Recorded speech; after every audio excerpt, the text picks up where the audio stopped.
എന്തിനാണ് സൂചി പിടിച്ചതിരിക്കണേ? അത് പൊട്ടിപ്പോയാലോ? ഇത് നടക്കുന്നില്ല. നടക്കുന്നില്ലേ പിടിച്ചതിരിക്കണോ? താൻ ഏതാ? വാസുദേവൻ സാർ എവിടെ? ഏത് വാസുദേവൻ സാറ്? ഏത് വാസുദേവൻ സാറോ? അപ്പൊ താൻ എങ്ങനെ അകത്ത് കയറി? നിങ്ങളാരാ? പപ്പേട്ടന്റെ ഉമ്മയാ? പപ്പേട്ടനോ? അതാരാ? ഇവൻ പൂട്ട് പൊളിച്ച് അകത്ത് കടന്നതാണോ എന്റെ ഈശ്വര? പപ്പേട്ടാ, പപ്പേട്ടാ. അകത്തുണ്ടായിരുന്നോ? സാറിന്റെ പേര് പപ്പൻ എന്നാണോ? അങ്ങനെ ഒരു പേരെനിക്കുണ്ട്. കമ്പനി എല്ലാവരും അങ്ങനെ വിളിക്കുക. ഞാനെങ്കിൽ പോയി കുറച്ച് ചായ ഉണ്ടാക്കി. ഞാൻ വെള്ളം വെച്ചിട്ടുണ്ട്. ഇത് കൂടെ പണിയെടുക്കുന്ന ആളായിരിക്കും അല്ലേ? അതെ അതെ. അപ്പൊ സാറേ, ഓട്ട് കമ്പനിയിൽ അവിടെയുള്ള ഒരു കളരി ഗുരുക്കലില്ലേ, അയാൾക്കൊരു മോളുണ്ട്. പഠിപ്പധികമില്ല, പക്ഷെ നല്ല ഓരോ തടി.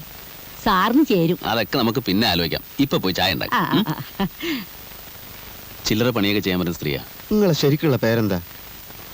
പപ്പ, വാസുദേവ്, പിന്നെന്താ ലൂയിസാ? ഏത് പേരാ ജമാലിന് ഇഷ്ടം? പേരിനല്ലല്ലോ ഇഷ്ടപ്പെടുക, മനുഷ്യനെയല്ലേ. ജമാലിന് കുറച്ച് കാര്യവിവരമൊക്കെ ഉണ്ടല്ലോ. തന്റെ ബാവൊക്കെ എപ്പോഴാ ഗോവയെന്ന് വരിക? അത് മൂപ്പരുടെ വീട്ടുകാർക്കും അറിയില്ല. സോറ നമ്മളെ പുരയിലിരുത്തി പൊറപ്പിക്കണില്ല. പെരുന്നാൾ അടുത്തല്ലോ, കുട്ടിയൊക്കെ കോടിക്കുപ്പായം വേണമെന്ന്. അതിനു മുമ്പ് ബാബുക്ക വരാണ്ടിരിക്കില്ല. ഉവയത്ത് നളിയൻ്റെ വിവരമൊന്നും ഇല്ലാത്തതുകൊണ്ട് സൂറയുടെ കരച്ചിലത് വേറെ. നമ്മളിപ്പോൾ എന്താ ചെയ്യുക?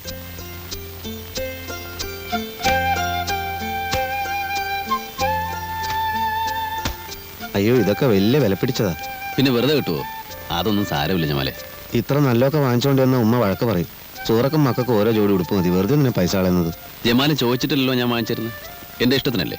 എന്നാലും പൈസ ആരുടെ ആയാലും പൈസ തന്നെയല്ലേ? അതെ. നിങ്ങൾ ബില്ല് എഴുതിക്കോ. ആ ബില്ലൊക്കെ എടുത്ത്.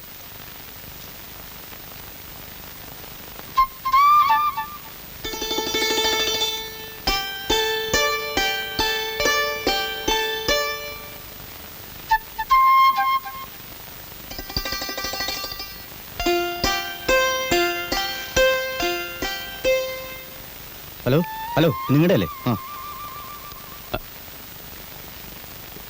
ആനി നല്ല ആളാ. എന്താ ഫോൺ ചെയ്യാതിരുന്നത്? കൊള്ളാം. ഞാൻ എത്ര തവണ ട്രൈ ചെയ്തെന്നറിയോ? നിങ്ങളുടെ ലൈൻ എന്തോ തകരാറുണ്ട്. എപ്പോ വിളിച്ചാലും എൻഗേജ്ഡ്. ഞാൻ വിചാരിച്ചു എന്നോടെന്തോ ദേഷ്യമാണെന്ന്. നല്ല കാര്യായി. ആനിയോട് ദേഷ്യപ്പെടാൻ എനിക്ക് ജമ്മത്ത് സാധിക്കില്ല. ഇപ്പോഴും ഡ്യൂട്ടിയിലാണോ? ഡ്യൂട്ടിയോ? അതെ അതെ, ഇപ്പൊ ഓഫാ. വീട്ടിൽ തനിച്ച് നിന്നിട്ട് മഹാബോർ. ആനിയാണെ വിളിച്ചിട്ട് കിട്ടുന്നുമില്ല. വെറുതെ ഒന്ന് പുറത്തിറങ്ങിയത്. കള്ളം. വെറുതെ പുറത്തിറങ്ങുന്നവരെങ്ങനെ ഇവിടെ എത്തുന്നത്? ഞാൻ വന്നത് എന്തിനാന്ന് പറഞ്ഞാ ആനി വിശ്വസിക്കില്ല. ആനിക്ക് എന്തെങ്കിലും ഒരു പ്രസന്റ് വാങ്ങിക്കാനാണ് ഞാൻ വന്നത്. എനിക്കെന്തിനാ പ്രസന്റ്? അന്ന് ആ ബർത്ത്ഡേക്ക് എനിക്ക് കിട്ടിയ ഏറ്റവും വലിയ പ്രസന്റാണ് ടോണിയുടെ സ്നേഹം. ഞാൻ ഭാഗ്യവാനാണ്. പഠിപ്പ് കഴിഞ്ഞ ഉടനെ എന്റെ കല്യാണം നടത്താൻ തിരക്കിട്ട ആലോചനകളായിരുന്നു ഡാഡി. മമ്മി ഇല്ലാത്തോണ്ട് ഉത്തരവാദിത്തം ഡാഡിക്കാണല്ലോ. ഇന്നലെ ഞാൻ പറഞ്ഞു എനിക്കിഷ്ടപ്പെട്ട ആളെ ഞാൻ തന്നെ തിരഞ്ഞെടുത്തോളാന്ന്. ഭയങ്കര ധൈര്യം തന്നെ. ആളുകളെ ശ്രദ്ധിക്കുന്നെന്ന് തോന്നുന്നു. ആനി നടന്നോളൂ. എന്നെ എന്താ വീട്ടിലേക്ക് ക്ഷണിക്കാത്തെ? ഒരു ദിവസം ഞാൻ ക്ഷണിക്കും. അപ്പൊ വന്നാ മതി.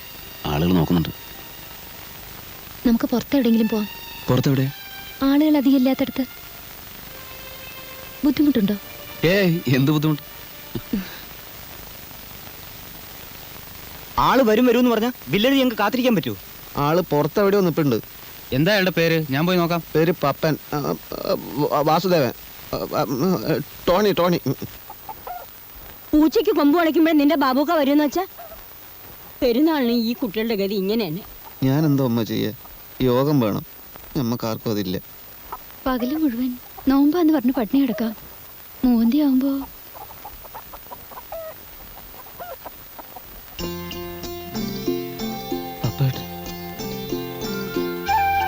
ഞാൻ എൻ്റെ ഒരു ദോസ്തനെ കണ്ട് സംസാരിച്ച് തിരിച്ചു വരുമ്പോഴേക്കും ജമാൽ ദോസ്തനെ കാണാനില്ല. ഞാൻ കുറെ കാത്തുന്നു. ഞാനും ഉണ്ടാവും നോമ്പോർക്കാൻ.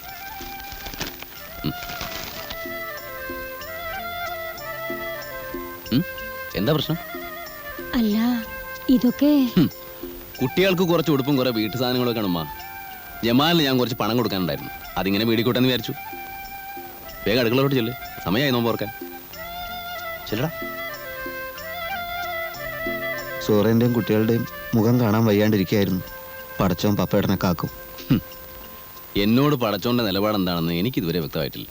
പ്രിയപ്പെട്ട നാട്ടുകാരെ, നമ്മുടെ സമൂഹത്തെ കാർന്നു തിന്നുകൊണ്ടിരിക്കുന്ന അഴിമതി എന്ന ദുരന്തം നിർമ്മാർജ്ജനം ചെയ്യുന്നതിന് വേണ്ടി ജനങ്ങളെ ബോധവൽക്കരിക്കാൻ ഇന്ന് കൃത്യം 3 മണിക്ക് അജന്ത ഓഡിറ്റോറിയത്തിൽ നടക്കുന്ന സിംബോസിയം ബഹുമാനപ്പെട്ട മന്ത്രി വേളയിൽ ചാണ്ടി ഉദ്ഘാടനം ചെയ്യുന്നു. കള്ളപ്പണത്തിനെതിരെ, കരിഞ്ചന്തക്കെതിരെ വടവാൾ ഉയർത്തുന്ന വേളയിൽ ചാണ്ടി ഇന്ന് കൃത്യം 3 മണിക്ക് നഗരത്തിൽ എത്തിച്ചേരുന്നു.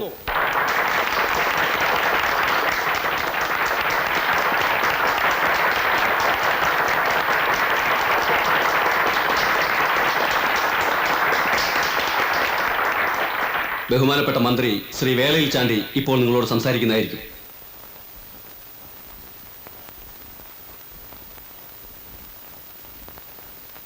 സുഹൃത്തുക്കളെ, ഈ വേളയിൽ അഴിമതിയെക്കുറിച്ചും കള്ളപ്പണത്തെ പറ്റിയും സംസാരിക്കുന്നതിൽ എനിക്ക് സന്തോഷമേ ഉള്ളൂ. 1947 ഓഗസ്റ്റ് 15-ാം തീയതി ഇംഗ്ലീഷുകാരനെ ഇവിടുന്ന് കെട്ടിച്ചു. പക്ഷേ ഞാൻ സംതൃപ്തനല്ല. ഞാൻ വിഭാവനം ചെയ്ത ഇന്ത്യ ഇതല്ല. രാഷ്ട്രീയത്തിൽ പിച്ച വെച്ച് നടന്ന കാലം മുതൽ എൻ്റെ മനസ്സിൽ ഞാൻ താലോലിച്ചിരുന്ന ഒരു കൊച്ചു സ്വപ്നമുണ്ടായിരുന്നു. പത്രക്കാർ പറയുന്നത് പോലെ മന്ത്രിയാവുക എന്ന മോഹമായിരുന്നില്ല അത്. ഈ നാട്ടിലെ അധ്വാനിക്കുന്ന തൊഴിലാളികളെ പ്രതിനിധി എന്ന നിലയിൽ എനിക്ക് ഇന്ത്യയോട് ചില കടപ്പാടുകളുണ്ട്. അത് പൂർത്തീകരിക്കാൻ, കള്ളപ്പണവും അഴിമതിയും ഈ നാട്ടിൽ നിന്നും തുടച്ചു മാറ്റാൻ എന്റെ വിശുദ്ധമായ കരങ്ങൾക്ക് ശക്തി തരൂ.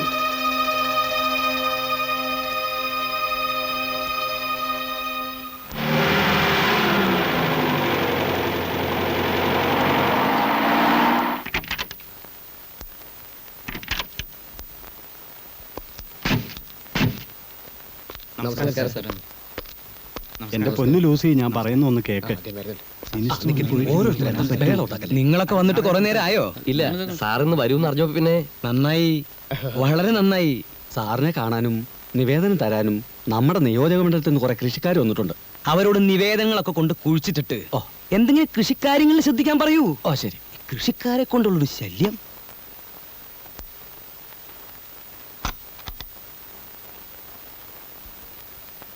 ഇരിക്കൂ. എങ്ങനെ പോണു കാര്യങ്ങളൊക്കെ? ഒരു ദിവസം കുഴപ്പമില്ലാതെ പോകുന്നുണ്ട്. ഇല്ലേ? ഉവ്വ്. പിന്നെ എന്തിനാ നാട്ടുകാർ ഈ മന്ത്രിസഭയെ കുറ്റപ്പെടുത്തുന്നത്? അതാ എനിക്ക് മനസ്സിലാവാത്തത്. വേളയിൽ ചാണ്ടി അഴിമതിക്കാരനാണ്, കള്ളപ്പണക്കാരനാണ് എന്നൊക്കെയല്ലേ ആരോപണം. അതൊക്കെ ഒന്ന് മാറ്റിയെടുക്കാനാ ഇന്ന് ഈ ചടങ്ങ് സംഘടിപ്പിച്ചത്. അതെന്തായാലും സാറിന്റെ ഇമേജ് വർദ്ധിപ്പിക്കും. ചെറ്റക്കുടിലിൽ ജനിച്ചവൻ ദന്തഗോപുരത്തിൽ എത്തിയത് എങ്ങനെയാന്നാ ചില പട്ടികളുടെ ചോദ്യം. സ്വന്തം പ്രയത്നം കൊണ്ട്. യേശുക്രിസ്തു ജനിച്ചത് കാലിത്തൊഴുത്തിലല്ലേ? ഇന്ന് ലോകം മുഴുവൻ അംഗീകരിക്കപ്പെടുന്ന ആളാ. എങ്ങനെ ഇവിടം വരെ എത്തി? സ്വന്തം പ്രയത്നം കൊണ്ട്. കർത്താവ് വന്നിട്ടുണ്ട്. കർത്താവോ? അതെ, നമ്മുടെ ഗോപിനാഥൻ കർത്താവേ, ആ ഹോട്ടൽ മുതലാളി. ഔ, എന്റെ ജീവൻ പോയി. അയാളോട് തൊട്ട് അപ്പുറത്തെ മുറി പോയി കുത്തിരിക്കാൻ പറ. ഓ, ഞങ്ങൾ എന്നാ താമസിപ്പിക്കുന്നില്ല. സ്പിരിറ്റിന്റെ ലൈസൻസ് ഇപ്രാവശ്യവും. നിങ്ങൾ ധൈര്യമായിട്ട് പൊക്കോ. എന്താ അത്?